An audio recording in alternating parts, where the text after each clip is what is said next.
Yo, what is up, guys? Welcome back to the channel. So, right now we're gonna have. Oh, yeah, and by the way, it's a double upload day. So, cool day. But, so this video is gonna be a little bit about how greedy FIFA has been. And how all that shit is gonna affect the beautiful game. Listen, one of the magical things about being able to watch this game, right? A sport that I love, and that I know a lot of us love, is just watching your favorite players in action, man. Like, you know, being able to tune in on a Champions League night on a weekend to watch who not the best, but my personal favorite player of all time being Marcelo, was magical. Like I loved it. I love being able to go and watch him play. I love being able to go when I was younger, turning on the TV watching Zidane play. I love watching Ronaldinho play. Because I hate Barcelona, I love Ronaldinho. I love watching Cristiano play. I love watching all these big time players play. Um, and unfortunately, it's getting to the point where that might not be the case anymore. And the only reason why is because of how greedy FIFA has been. Now, at the end of the day, football is a business, right? It's a business. It needs money to be able to run. We wouldn't be able to watch all these players that we love doing what we'd love to see them do if it wasn't for the financial aspect of it. I understand that. I get that. Uh, but the thing is, man, they're starting to treat these players like fucking cows, man. Like they're they're treating them like money is the only thing that matters. At the end of the day, yes, they make millions of dollars. Most of us would trade places with them in a heartbeat, but it's still a profession. It's still something that you have to be able to perform in on a regular at a consistent basis. And the greed comes in where they're starting to just add all these competitions, all these more games to the season, and it's starting to hurt the players. And we see it with injuries being acquired left and right. Rodri, he literally injured his ACL, tore it less than 2 weeks, if I'm mistaken, might have been even a week after he sat down in an interview and said something about it, right? Carvajal also said something about it. He just ended up tearing his ACL and his meniscus, you know, and it's starting to get to the point where we're not going to be able to enjoy the games as much as we should. We're going to be, and especially in a place like the US and the state that we are now, right? um so I heard another YouTuber say it, and he described it perfectly. I'm sure you guys seen him. Skills. So over here you gotta pay a subscription. Like I pay a subscription to watch La Liga, to watch the Premier League, to watch the Champions League, and everything else that I watch. It's all different subscriptions. So they're getting the money, but we're not gonna end up getting the same quality of football that we have, and it's true. And look, so as much as I hate them, right? I used as an example from Barcelona from 0809 and 910 because in that 2 year span they won the treble, which means that they've played in every single game possible in the Champions League and the Copa del Rey and the league in 0809. And the following season they played obviously every game possible in the league, but because of competitions won in the previous year they also played in semestrals, right? So look, so I'm reading it off a notebook, right? Because I jotted all this shit down. So 8-9, right? La Liga, 38 games. Copa del Rey, they played 9 games. Champions League, they didn't do that well this season beforehand, so they had to play in the playoff round. So they played 2 extra matches. So that's 15 games, right? 9-10, obviously the same amount of games in the Liga, 38 games. Um, in the Cup, they got eliminated early, so they only played 4. Champions League, again, they didn't win. Um, Obviously, Inter won that one with the treble as well. And they played 12 games. But at that point, they were also included in 3 more competitions because of their success the year before: the Club World Cup, the Spanish Super Cup, and the UEFA Super Cup. The UEFA Super Cup obviously is a one-off game.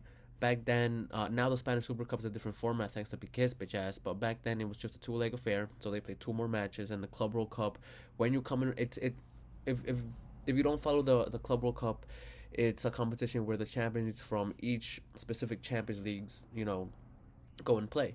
That and a guest team who is usually from the UAE where they usually play it, right? But if you're coming from UEFA, which is considered to be the high echelon of football, you only play 2 matches. You play in the semifinal and the final. So that season they played 2. So within those 2 seasons they played 121 games, right? Now most teams aren't going to be playing that many games. Like I said, I picked them as an example because of the success that they had that year, unfortunately. Um, but it's not even so much, it's not as much the club aspect of it as it is the national aspect of it. Look, back then, and the reason why I'm using Europe as a main example is because most people watch European football. Most people agree that the European football as a whole is the pinnacle of football, right? Obviously, there's competition in South America and all over the world. But if I sat down and talked about every single one of them, be here for 2 hours. Nobody wants to fucking hear me talk for that much. I talk too much already. Most of the time, just fucking mumbling, mumbling. Um, but yeah, so look, so with the exception of 2020, right, which obviously was the COVID year, there has been an international competition in 2019, 2021, 2022, 2023, 2024, 2025. There's going to be one in 2026, 2027, 2028, 2029, and 2030. So with the exception of that 1 year because of COVID, for a whole decade there's going to be an international competition every single summer. Now, I love me some football, but that is killing the players. You're not giving them enough time to rest. And the body is, it's a machine.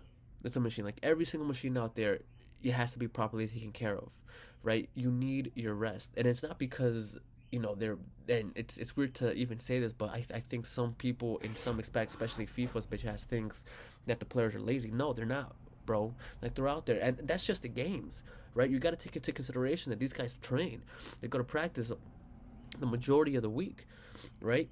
So it's not just putting strain on, and there's a lot of players who get injured, in practices, right? Um, the most recent one that comes to mind to me, because it really pissed me off, was a Kamavinga injury at the beginning of the season. He was out for the 4 or 5 weeks because he got injured during France training by I think it was Dembele's bitch ass, right? So injuries can happen even during training, and everything that we talk about is just the official. It's not even considering training. So for 10 seasons in a row, you're gonna have international competitions. That's not to mention the fact that on top of the regular Club World Cup, because when they first announced it, everyone, including myself, thought that the regular Club World Cup, the in the season Club World Cup would be canceled, and they'd move to just that format every 4 years. But no, the Club World Cup is still happening this season, right? Which makes me think, like, is it going to happen every single season after this? Is this just an anomaly, and because it's that transition year, they want to have the original one first, the original one too?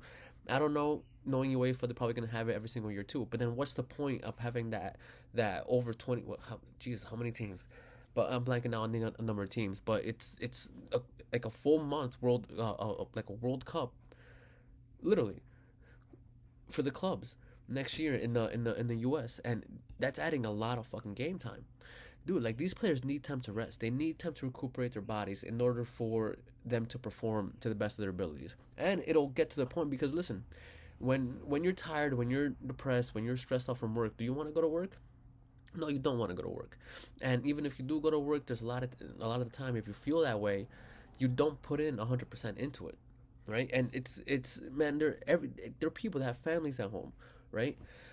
Just like me and you and me.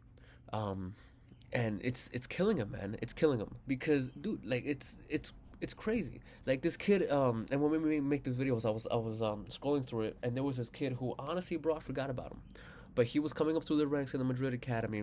His name was Mark. I can't pronounce his last name. Cucalon, Cucalon. I wrote it down his last name because I wanted to at least say his last name, but yeah. So Marco Calon, right? He got injured 2 seasons ago, and I'm telling you, I forgot about it. But he was on a come up. He tore his ACL, and because of that, he got a bad infection. And today, he announced his retirement from football at age 19. And it sucks because we're just gonna keep on getting more and more and more of that. And at the end of the day, man, like I'll always log in to watch Madrid play. No matter who the hell is on the field, I'm going to watch them play, unless I'm at work. Like last Saturday, they randomly played at 8. I work overnights. I get off at work at 11. Sorry, at 1. And one of the main reasons why I love that shift is because I get to watch my team play most of the time, right? But every once in a while, they have a game like that where I miss it. But unless I'm stuck at work or doing something, with the family that's important, I'm watching Madrid play. Does not matter who's on that field.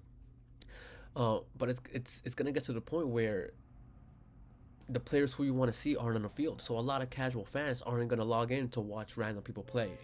Like a lot, like what makes the World Cup great and what makes everybody shut up during the World Cup isn't just the atmosphere and the aura of it. It's the fact that you get to see Messi, you got to see Ronaldo on the grandest stage of all, on the world's biggest sporting event, and which is they're gonna take that away from us because there's gonna be a point where all these players get injured throughout the season and the international competition comes in, and most of them aren't gonna be able to play. And dude, it's just it's crazy. It's crazy. And the thing is, and I mentioned this in the video prior, like just the way that, and I agree with Madrid boycotting the Ballon d'Or ceremony, right? Rodri came out some shit and said, that's even for another video, right? But I agree with them boycotting it because of the level that it's gotten to, right? But this is the type of thing that those big clubs like Madrid, like Barcelona, like Man United at this point, Man City, Juventus, AC Milan, all these teams have to get together and just boycott the shit out of any competition that they add. The thing is that, and I kind of get it, they probably feel some type of way because at the end of the day, FIFA's FIFA. They're the world governing body for the sport that you like. So if they do that in some way or another, they're going to get back at them. But they just have to have the balls to just fucking stand up and just say no, bro. Like we're not going. And earlier this season during the summer, Ancelotti came out and he said that we would not be participating, or Real Madrid would not be participating in the Club World Cup in 2025. And then Madrid made a statement, obviously pushed through by the president Florentino, that we will greatly appreciate and gladly participate in any competition that Madrid is invited to join. And like, I get what they mean. It's a new competition. They wanna keep their winning ways. But that's the type of shit that you gotta stand up for and be like, no, like it's it. And even our injury list, man. Our injury list this season has been ridiculous. Like I'm not, and not at the same time, right? But you have that young kid Martinez who tore his ACL, right? He was gonna be amazing, the next Sergio Ramos, right? He did great in the preseason. Right now would be a perfect time for him to be in the team with all the injuries that we have, so he could start, but he can't because he tore his ACL, right? Then you have Vasquez. Chouameni's been out a few times. Vinny's already been out for a few days. Mbappe was out for what was supposed to be 6 weeks, but he came back after 2 games, but he was still technically injured. Camavinga, Ferland Mendy, Lucas Vasquez, Courtois has been injured. Like overall, when counting all the injuries individually, there's been 17 injuries this season so far since the season started for Madrid. Bro, it's not even mid fucking November. It's crazy, and the type of stuff that they're putting these players through, man. Like it's ridiculous. They're treating them like just money cattle. It's crazy. And the thing is, it's for the most part, like, why would they stop? Like the reason why the big teams have to do something and stop about it is because if they just keep on going for it and going for it, FIFA just keeps on grabbing all this money, they have no reason to stop. They have no reason to stop. So why would they? And that's why these big teams need to stand up, and us as fans, we got to do our part too. It sucks because, oh my god, even while I'm saying this, I can't picture not going to watch Madrid play. Like they're playing in the U.S. More than I live less than 20 minutes from MetLife Stadium. More than likely, they're gonna play at least one match there, considering how big it is and the venue and the team. Right? There's no way in hell I'm missing that. But that's the type of shit that we gotta just say no to. Hit them where it hurts. Hit them in the pockets. It may suck for us as fans, and it might suck for the team as a whole, but the big teams can afford that. Especially Premier League teams with all the deals that they have. They're the richest. They're the richest league in the world. Not to say that Spain and all the other ones are broke, because I'm saying they should all do it, but like it's crazy. But yeah, man, like and even past that, because you look at it, right? The Nations League. It's supposed to happen in every 2 years, every 2 years. The Euros every 4 years, World Cup every 4 years. It's insane, and that's not to mention things like AFCON. AFCON again, AFCON's more frequent. AFCON's every 2 years, but it happens mid season. So you're taking in the players from like January, depending on the year, between January and February. That's mid season, so they literally have no time to rest because they go from being mid season with their teams straight to AFCON, and then straight back to the league.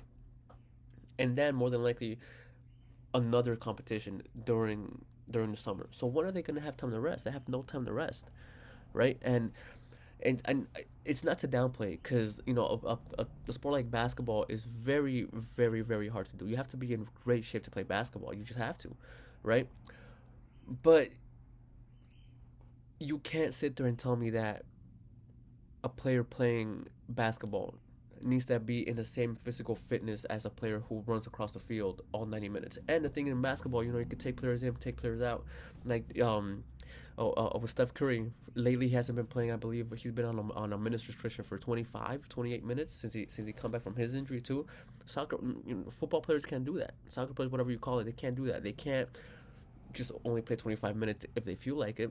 They're playing on the field. They're gonna stay on the field until at the very least halftime, right, which is 45 minutes, and then way past that until it's time for subs, unless you get injured, of course, you know. But yeah, man, it's just it's sad, because as much as I love the game and I want to watch it as much as possible, I don't want to be in a situation where I'm watching more football, but it's less quality.